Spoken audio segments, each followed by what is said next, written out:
انا كويسه الحمد لله، ما عنديش مشكله وعلاقتي كويسه جدا وناجحه ومستقره ولله الحمد. بس مش عارفة هو أنا ليه دايما تعبانة. مفيش خناقات، مفيش مشاكل واضحه، بس في حاجه جوايا بتقع واحده واحده. خليني أقولك، مش كل استقرار أمان، أحيانا بيكون وهم. احيانا واحنا عايشين العلاقه من بره بتكون شكلها جميل وناجح وسعيد جدا قدام الناس، وبتكون كمان علاقه هاديه، لكن من جوه بيبقى في حاجه تانية خالص. مفيش دعم حقيقي، مفيش تطور، مفيش شغف، مفيش امان، مفيش. اللي هو فيه ايه بالظبط؟ في تعود، في خوف، في قلق، في رهبة. هنا لازم نفرق ما بين الاستقرار الحقيقي ووهم الاستقرار. الاستقرار الحقيقي بيريحك، لكن الوهم او وهم الاستقرار ده دايما بيستنزفك. طيب هو انا ليه بحس بوهم الاستقرار واقعد اوهم نفسي ان انا مرتاحة وانا مش مرتاحة، انا سعيدة وانا مش سعيدة؟ لاسباب نفسية خطيرة جدا موجودة عندك. تعالي نشوفهم كده سريعا كده مع بعض. واحد، الخوف من الوحدة. تبقي خايفة انك انت تكوني وحيدة وانك انت تكملي لوحدك، وانا اضعف بكتير من ان انا ابقى عايشة لوحدي. انا لازم يكون في حد معايا يعمل لي حاجتي ويظبط لي دنيتي لا لا لا لا، موافقة يكون موجود معايا حتى لو كان بيتعبني، بس ما يمشيش، خليه يكون موجود، انا ما اقدرش اعيش لوحدي. رقم اتنين، احط في دماغي معتقد او جملة ان اللي انا فيه احسن من مفيش. الوضع اللي انا فيه ده غيري مش لاقيه، انا كده كويسه يعني مش مشكله، نتحمل عشان خاطر الاولاد، نتحمل عشان خاطر البيت، نتحمل عشان خاطر حاجات كتير نتحمل. فبالتالي انا بقعد ارهق نفسي وانا مش واخده بالي. رقم ثلاثة، الخوف من ان انا ابدا بدايه جديده. دايما خايفه من ان انا ابدا من جديد، سواء كانت البدايه الجديده انت جوه البيت ولا بره البيت. هو انا لسه هعيده تاني؟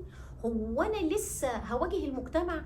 هو انا لسه هبدا من البدايه خالص؟ لا لا لا لا، انا كبرت على كده. فبالتالي انت خايفه انك انت تعملي بدايه جديده لحياتك، انت ما عندكيش القدره انك تقومي بكده. حاجه جميله جدا بنقعد نسمعها من الناس وبنقنع نفسنا بيها، مادام مش بيضرب ولا بيخون يبقى الراجل ده زي الفل. يبقى انا معياري للراجل اللي قدامي انه طالما مش بيمد ايده ولا بيخوني، يبقى الراجل ده كامل من كل شيء، الراجل ده زي الفل، والعلاقه اللي بينا زي الفل، والدنيا مستقره وزي الفل. وده بيعمل فيك ايه بقى؟ بيدخلك في حته تانية خالص، بيخليكي تحسي كده احاسيس معينه، يخليكي تحسي ان انت دايما مرهقه وتعبانه نفسيا بدون سبب واضح. لو جيت سالتك وقلت لك مالك انت فيكي ايه، انا ما اعرفش، حاسه كده بخنقه، انا مش عارفه، ما حدش يكلمني النهارده انا مودي مش تمام. يخليكي دايما عندك كتمان للمشاعر في اي مناقشه عشان ما تكبرش المواضيع. يبقى هو بيعمل يتكلم والموضوع مش على مزاجك، وانت خايفه انك انت تتكلمي لحسن الامور تكبر اكبر من كده. يخليكي دايما عندك انسحاب، تنسحبي من اي جدال او اي مناقشه. لا، الشخص ده ما ينفعش ان انا اتكلم معاه، خلاص انت وصل لك كده، مش هقدر ان انا اجادل معاه، انا في غنى عن ان انا ادخل في حرب ما بيني وما بينه، خليه يقول اللي هو عايز يقوله. وبالتالي انت عماله المشاكل النفسيه بتتراكم جواكي، وبقت قنبله موقوته وهي موجوده جواكي وانت مش مرتاحه، هي هتنفجر في وقت من الاوقات، يا اما هتنفجر فيكي يا اما هتنفجر في الناس اللي قدامك. تحسي دايما انك انت لو اختفيتي محدش هيلاحظ، خلاص ده بيجي في دماغي ان انا لو انا مش مهمه، انا لو انا مشيت مين اللي هياخد باله، مين اللي هيلاحظ؟ دخلت في كل ده لوحدي. وهنا بقى اقول لك ان اللي انت فيه ده مش راحه، دي نجاه مؤقته، عباره كده عن تخدير مؤقت انا بعمله لنفسي. فانا لازم افرق ما بين الاستقرار الحقيقي والاستقرار الواهم او وهم الاستقرار، واعرف الفرق ما بينهم عشان اعرف انا في اي منطقه بالظبط. الاستقرار الحقيقي ده معناه انه بيطمني، بيريحني، بيديني الامان، بيديني الدعم، بيخلي كده في شغف في الحياه، بيخلي كده في جمال في الحياه، بيخليني اهم نقطه في النقاط دي كلها اكون مرتاحه. اما وهم الاستقرار لا، ده بيستنزفني، ده بيخليني اعيش في قلق واعيش في حيره، اعيش في خوف، دايما ما عنديش امان، دايما متوتره، دايما جوايا مشاعر مكبوته، دايما عصبيه، دايما مش متحمله كلمه من اي حد. وبالتالي انا طول الوقت هنا مستنزفه، وطول الوقت انا عماله بشك في نفسي وفي تصرفاتي. السؤال اللي يقلب المعادله، اسالي نفسك هو انا مرتاحه ولا متعوده؟ والسؤال ده هيفتح عليكي اسئله كتير جدا، زي ان انا مثلا، هو انا لو انا اشجع من كده انا كنت هقبل بالوضع ده؟ طيب هو انا لو انا مش خايفه انا كنت هقعد ولا همشي؟ انت لازم تسالي نفسك السؤال ده، لانك انت ممكن ما تمشيش ظاهريا، لكن انت بتمشي وبتنسحبي من جوه يوم ورا يوم.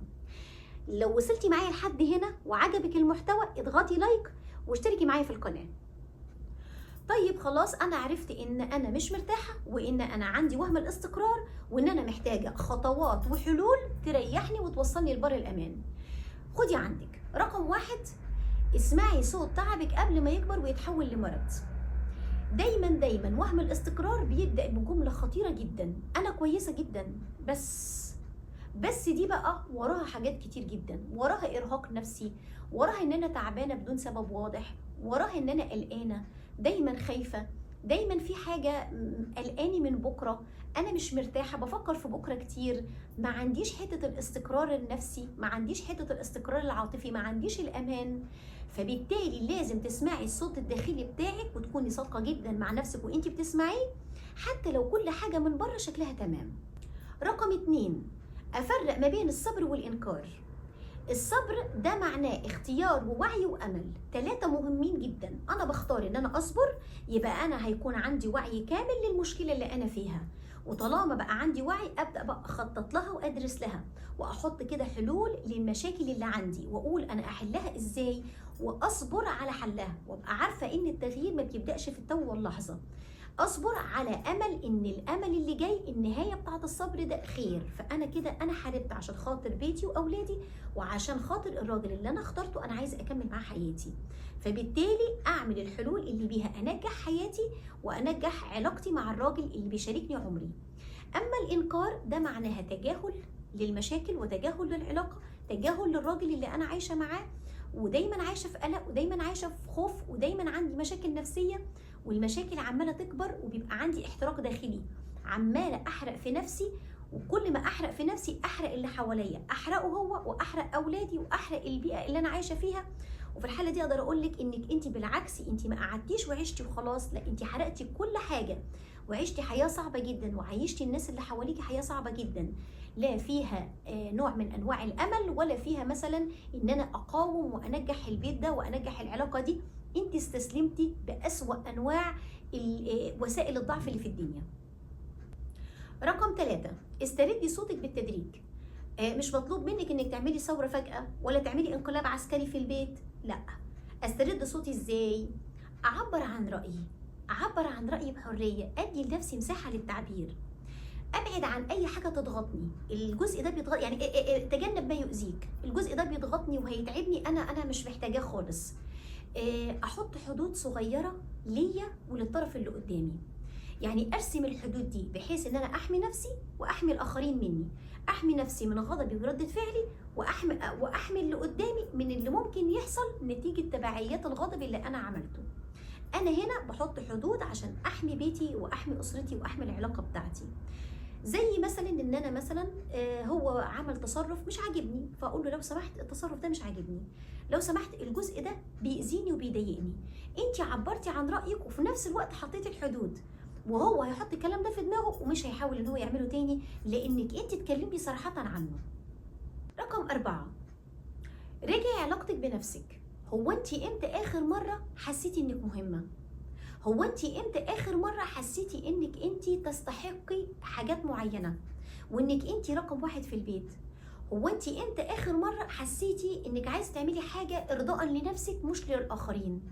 النقطه دي مهمه جدا، لازم تبقي عارفه انك انت رقم 1 في البيت، وانت العمود الاول في البيت. لو انت العمود ده مال او وقع، البيت كله هيقع بعدك. لازم النقطه دي تكون في دماغك. اخر نقطه، اطلبي المساعدة بدون الإحساس بالذنب. المساعدة دي بقى صديقة واعية، مختص نفسي، مساحة آمنة للكلام، إنك تتكلمي براحتك بدون خوف، بدون ما تشعري إن الشخص اللي قدامك هيستغل الحاجات اللي أنت هتقوليها ضدك. هنا القوة الحقيقية مش إنك تشيلي لوحدك، القوة إنك تبقي عارفة إمتى تطلبي الدعم. طالما عرفتي إمتى هتطلبي الدعم، يبقى أنت فعلا عاوزة تحاربي عشان خاطر العلاقة، ودي مهمة جدا. أقولك في النهاية كل المشاكل بتتحل، مفيش مشكلة ملهاش حل. كل المشاكل أساسها إن أنا أفهم نفسي وأعرف أنا عاوزة إيه، وماشيه في اي طريق، هنا اقدر اقول لك انت بدات التغيير. طالما فهمت نفسك واديتي لنفسك الحريه في انك انت تعبري انت عاوزه ايه وعرفتي ان انت مهمه، اقول لك هو ده بدايه التغيير. اذا لمسك الكلام ده اكتبي لي في التعليقات، واذا عجبك المحتوى اضغطي لايك واشتركي معايا في القناه. اشوفك المره الجايه مع رنين.